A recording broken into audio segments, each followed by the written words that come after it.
Hola, hola, qué bueno estar contigo una vez más para juntos reflexionar en la palabra del Señor en este proyecto Reavivados por su palabra, donde leemos un capítulo de la Biblia todos los días, ¿verdad? Y hoy vamos a reflexionar en el Salmo 140.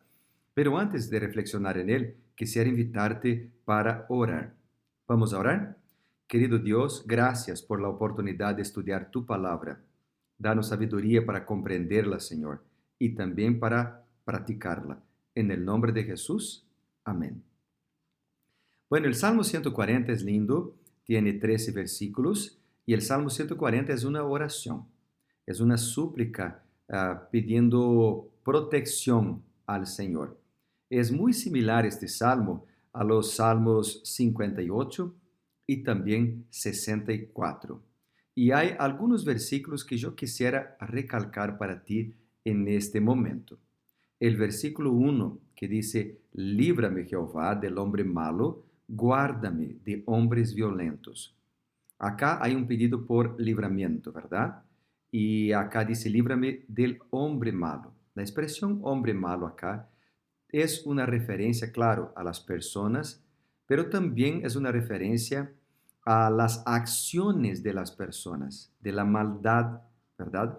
Entonces, por ejemplo, me acuerdo acá de Mateo capítulo 6, versículo 13, que es una referencia, una parte de la oración del Padre Nuestro, donde pedimos para que Dios pueda librarnos de las tentaciones y del mal. Entonces, esta es una oración que nosotros podríamos hacer siempre. Líbrame, Señor, del mal. Líbrame de las tentaciones. Y Dios, y solamente Dios, puede darnos fuerzas y ayudarnos a vencer. Bueno, el versículo 3 dice, aguzan su lengua como una serpiente. Hablando de los impíos, dice que ellos usan la lengua para destruir. Y si tú miras el libro de Santiago, capítulo 3, versículo 8, Santiago también habla del peligro de usar la lengua para el mal. La verdad, uno de los 10 mandamientos dice que no tenemos que matar a otras personas, no cometer asesinato. Muchas personas nunca han matado a nadie, literalmente, pero han sí matado a sus compañeros, a sus colegas, quizás parientes, a través de la lengua. La lengua, los chismes, ¿verdad? Pueden destruir vidas, pueden destruir relaciones. Entonces, ¿por qué no pedir al Señor Jesucristo para que nuestra lengua sea usada solamente para ayudar, para llevar esperanza, para apoyar, para decir palabras de ánimo a los que están desanimados, quizás para nunca criticar a alguien? Hoy es muy fácil criticar, ¿verdad? Mucha gente critica con mucha facilidad, pero quizás deberíamos tomar tiempo para orar más y criticar menos. Orar más por los líderes y hablar menos de ellos. Así que esto es un llamado, es un consejo de manera indirecta para que podamos usar nuestra lengua para bendecir y no para llevar maldición a otras personas. Bueno, el versículo 4 dice, guárdame Jehová de manos de los impíos, líbrame de hombres injuriosos que han planeado trastornar mis pasos. Aquí los impíos son también un símbolo de malos amigos, ¿verdad? Gente que puede influenciarnos para andar en caminos malos.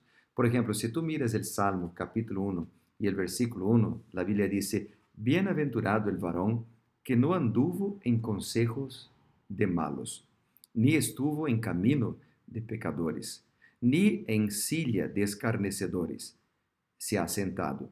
Entonces, hay un llamado acá para no andar en la compañía de personas que pueden influenciarnos para el mal.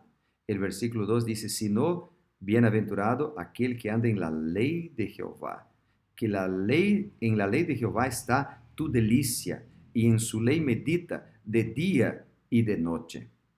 En el Nuevo Testamento también encontramos acá una referencia muy parecida en 2 de Pedro, capítulo 3, y el versículo 3 y 4. Dice, Sabed ante todo que en los últimos días vendrán burladores, andando según sus propias pasiones y diciendo, ¿dónde está la promesa de su advenimiento? Entonces, en los últimos días vendrían burladores. Y el consejo de la palabra del Señor es, líbranos de estas personas, que no estemos entre los burladores, entre las personas que pueden influenciarnos para el camino del mal. Bueno, otro versículo que yo quisiera hacer hincapié aquí, y muy importante del Salmo 140, es el versículo 6. Dice acá, he dicho a Jehová, Dios mío eres tú. En el versículo 7 se repite una expresión muy parecida. Dice, Jehová Señor potente, Salvador mío. Fíjate que en el versículo 6 dice, Dios mío. En el versículo 7, Salvador mío. Dos cosas quisiera destacar acá. La primera, la expresión o la palabra mío. Dios es un Dios personal. No es un Dios de lejos, es un Dios de cerca, que está cerquita de sus hijos, está cerquita de ti, de tu familia. En segundo lugar, el versículo 7 dice que Él es nuestro Salvador. La palabra Salvador también puede ser traducida como la palabra Redentor. En Job, por ejemplo, capítulo 19, versículo 25, Job dijo que yo sé que mi Redentor vive. Él vive. Es un Redentor vivo, fuerte, poderoso, puede cambiar vidas.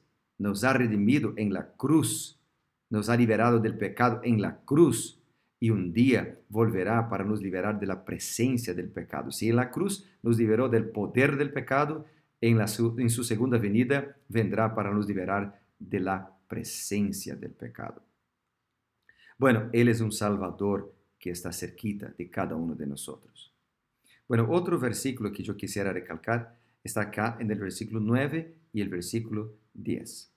Dice, en cuanto a los que por todas las partes me rodean, la maldad de sus propios labios cubrirá sus cabezas. Caerán sobre ellos brasas, serán echados en el fuego. Acá es un símbolo del juicio de Dios. Es como si el salmista estuviera diciendo que los que practican la maldad y no se arrepienten, por supuesto, un día tendrán que pagar por sus propias elecciones.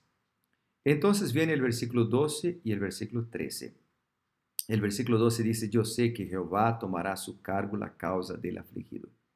Dios cuida del afligido, cuida de los menesterosos.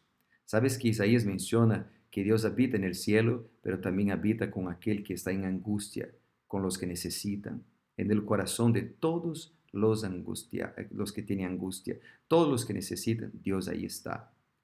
Mateos capítulo 6, por ejemplo, versículos ahí 30 hasta el 33, menciona que Dios cuidará de nuestras necesidades, todas nuestras necesidades. Bueno, y yo quisiera terminar entonces con el versículo 13, donde dice, ciertamente los justos alabarán tu nombre, los rectos morarán en tu presencia. Por supuesto, cuando Jesús venga, vamos a vivir con Él. Vamos a vivir con Él eternamente. Pero acá dice, los rectos morarán en tu presencia. Hoy, para vivir con Él en la eternidad, hoy tenemos que decidir vivir con Él, morar con Él. ¿Y cómo se puede vivir en la presencia del Señor? A través de la comunión, a través de la oración. Querido amigo, en Colosenses capítulo 4, versículo 2, en 1 de Tesalonicenses capítulo 13 y el versículo 10, y varios otros versículos de la Biblia, nos llaman para tener una vida de comunión, de orar siempre, de nunca desistir de orar. Que nuestra primera cita, como dice Mateo capítulo 6, versículo 33, sea pasar tiempo en la presencia del Señor, buscar su reino y su justicia, porque todas las demás cosas vendrán por añadidura. Querido amigo, tenemos que acostumbrarnos a vivir en la presencia del Señor. A lo largo del día, por supuesto, pero empezar el día en la presencia del Señor. Los rectos morarán en su presencia. ¿Y qué pasa cuando estamos en la presencia del Señor? Salmo 16 y el versículo 11.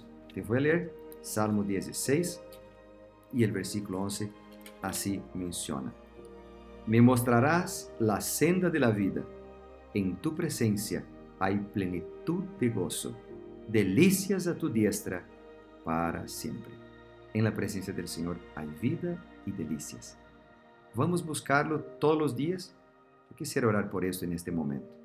Querido Padre, es tan difícil muchas veces priorizar un tiempo para ti, pero en este momento yo oro por todos los que me acompañan, para que podamos poner la primera hora de nuestro día como una hora dedicada a ti, que podamos dedicar tiempo en nuestra comunión personal para orar, para hablar contigo y para leer tu palabra, para escuchar tu voz.